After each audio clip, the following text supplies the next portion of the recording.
Good morning class. हम online class में अध्ययन करेंगे साइंस। मैं मुकेश वैष्णव आपके साइंस का सब्जेक्ट ले रहा हूँ। हम सबसे पहले लेंगे चैप्टर 1 फसल उत्पादन एवं प्रबंधन। अब जैसा कि हम सबको पता है कि दैनिक जीवन में कार्य करने के लिए हम सभी को भोजन की आवश्यकता पड़ती है। अब भोजन की आवश्यकता है तो वो भोजन हमें कहाँ से मिल पाता है? वो भोजन हम ले पाते हैं पेड़ पौधों से या फिर फसलों के रूप में। फसल जो कि किसान उगाते हैं, तो इतने सारे लोगों के भोजन के लिए हमें फसल की आवश्यकता भी ज़्यादा होती है, ज़्यादा मात्रा में उत्पादन किया जाना चाहिए। तब जब इतने बड़े स्तर पर उसका उत्पादन किया जाना है, इतने बड़े स्तर पर उत्पादन करने के लिए उसकी व्यवस्था भी सही ढंग से होनी चाहिए। पूरी एक रणनीति बनी होनी चाहिए कि किस प्रकार से इसका उत्पादन शुरू किया जाए, किस प्रकार से देखभाल की जाए और कैसे उसको वापस निवारण किया जाए, जिससे सभी लोगों को इसकी आपूर्ति हो सके, सभी के लिए इसके भाग को काम में लिया जा सके। तो सबसे पहले जब हमें पता है कि फसल पेड़ पौधों के रूप में ये पेड़ों से ही प्राप्त हो रही है, तो हम बात करते हैं फसल की परिभाषा के बारे में। अब फसल हम काम लेते हैं जब या फसल नाम आती है, सबसे पहले हमारे दिमाग में आता है खेत, किसान, खाद आदि चीज़ें। तो फसल के लिए कहेंगे किसी बड़े भूभाग पर एक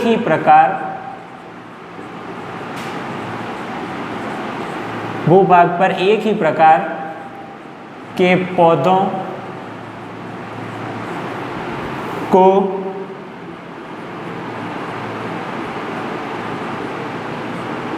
उगाया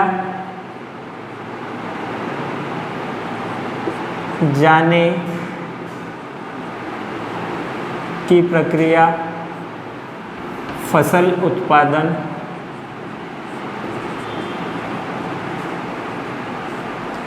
कहलाती है।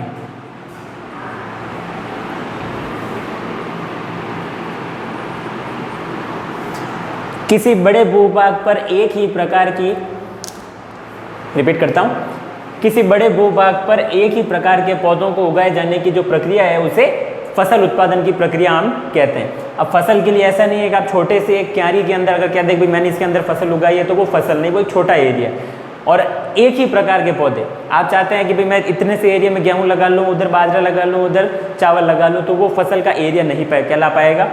तो फसल के लिए किसी बड़े भूभाग पर एक ही प्रकार के पौधों को उगाए जाने की जो प्रक्रिया है उसे हम फसल उत्पादन प्रक्रिया कहते हैं। और जिस पेड़ पौधे को हम उस भाग में उगा रहे हैं, एक बड़े क्षेत्र में उगा रहे हैं, उसे हम कहते हैं फसल। अब फसल में अगर अपन बात करें उदाहरण के तौर पर, तो उसमें धान भी आएगा, दालें भी है, अनाज, सब्जी आदि। ये अनेकों प्रकार की फसलें हैं जो कि किसानों द्वारा खेतों में उगाई जाती है। अब इनको बोने की या उगाने की जो टाइमिंग है, जो समय है, वो अलग अलग है। किसी को सर्दी ग्रीष्म ऋतु में, किसी को शीत ऋतु में, किसी को ग्रीष्म ऋतु में, अलग अलग समय पर इनको बोया जाता है। अब इनको ऋतुओं के आधार पर फसलों को बांटा जाता है फिर से आगे 3 भागों में। ऋतुओं के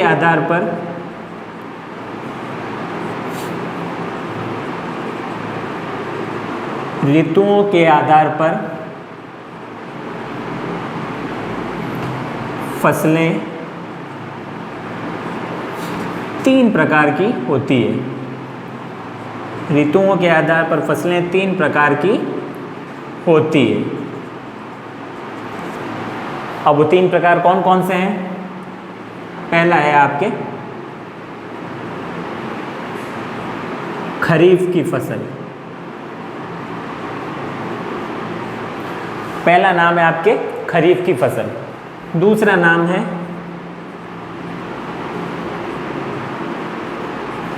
रबी की फसल और तीसरा नाम जायद की फसल।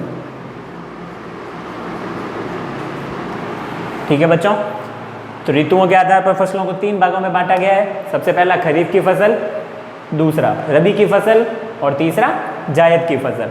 अब इन 3 प्रकार की फसलों को अगर इनकी ऋतुओं के आधार पर देखें तो खरीफ की फसल वो है जिसको वर्षा ऋतु में बोया जाता है।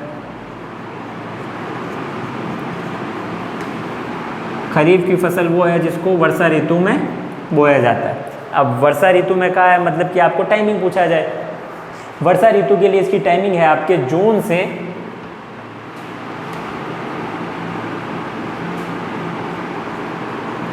सितंबर के मध्य।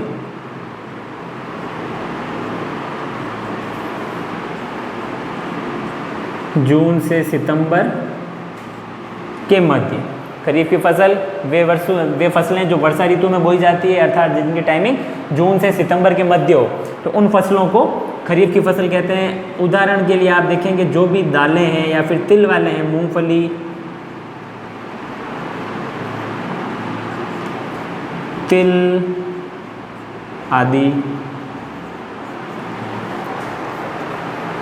इसके बाद आता है रबी की फसल।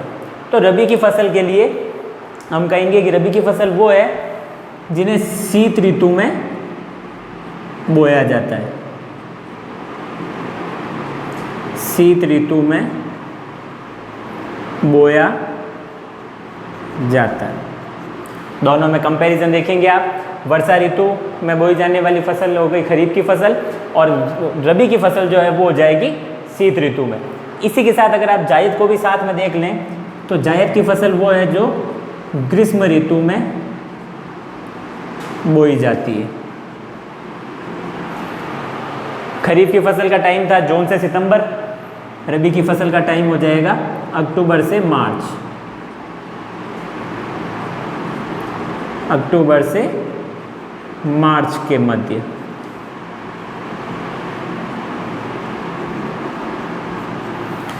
और इसके टाइमिंग जो जायद की फसल है इसका टाइम हो जाएगा आपके मार्च से जून के मध्य। मार्च से जून के मध्य। एग्जाम्पल देखें, रबी की फसल का एग्जाम्पल उदाहरण हो जाएगा आपके गेहूं, मक्का, गेहूं, मटर, चना आदि। सॉरी, चना नहीं। और इसी प्रकार जायद की फसल के जो उदाहरण है, एग्जाम्पल है, उनमें आप ले लेंगे तरबूज, ककड़ी आदि।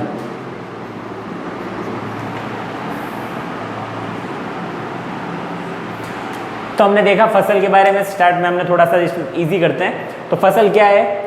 किसी बड़े भूभाग पर एक ही प्रकार के पौधों को उगाए जाने की जो प्रक्रिया है उसे फसल उत्पादन कहते हैं। और ऋतुओं के आधार पर फसल 3 प्रकार की होती है, क्योंकि फसलें सारी एक साथ में एक ही समय में नहीं उगाई जाती, अलग अलग फसलों की टाइमिंग भी अलग अलग होती है। तो खरीफ की फसल, रबी की फसल और जायद की फसल, 3 नाम याद रखिएगा। इंपॉर्टेंट क्वेश्चन है, छोटे क्वेश्चन में पूछा जा सकता है। ऋतुओं के आधार पर फसलों का वर्गीकरण समझाइए। तो ऋतुओं के आधार पर 3 प्रकार की, खरीफ, रबी और जायद। खरीफ की फसल वर्षा ऋतु में बोई जाती है, रबी की फसल शीत ऋतु में बोई जाती है और जायद की फसल ग्रीष्म ऋतु में। टाइमिंग दे रखी है खरीफ की जून से सितंबर, रबी की अक्टूबर से मार्च और जायद की मार्च से जून, विद एग्जाम्पल। अब इसके बाद में हम देखते हैं, एक नाम आता है फसल उत्पादन प्रक्रिया। क्या है, किसे कहा जाएगा? फसल उत्पादन प्रक्रिया। तो अब किसान अपने खेत में सीधी कोई इजी मेथड या फिर एक सरल प्रक्रिया नहीं है फसल उगाने की, उसे काफ़ी चरणों से होते हुए उस फसल को उगाना पड़ता है। काफ़ी लंबी प्रक्रिया भी है, ये एक टॉपिक है फसल उत्पादन प्रक्रिया। इसकी परिभाषा में हम लिखेंगे, किसान द्वारा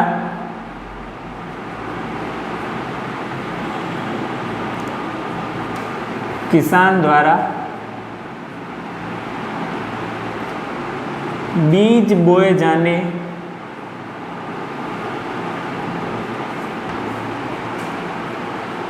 से पूर्व, बीज बोए जाने से पूर्व खेत को तैयार करने से लेकर खेत को तैयार करने से लेकर मंडी में बेचने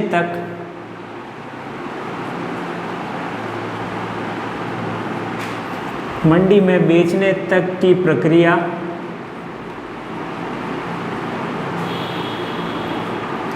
फसल उत्पादन प्रक्रिया कहलाती है।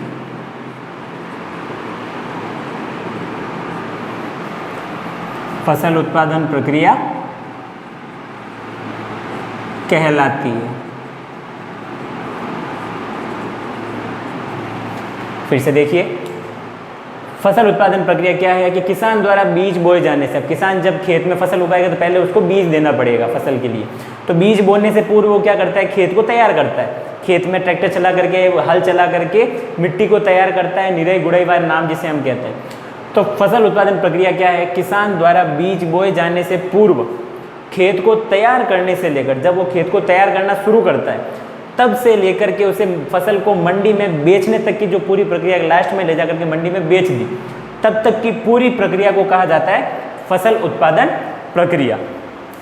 इस फसल उत्पादन प्रक्रिया के अंतर्गत हम कहेंगे कि अब ये प्रक्रिया है तो इसको कितने चरणों में बांटा जाए। किसान सारे काम करेगा तो वो सिस्टमेटिकली करेगा, एक काम फिर दूसरा काम फिर तीसरा काम। तो फसल उत्पादन प्रक्रिया के चरण, तो इसके लिए कहेंगे फसल उत्पादन प्रक्रिया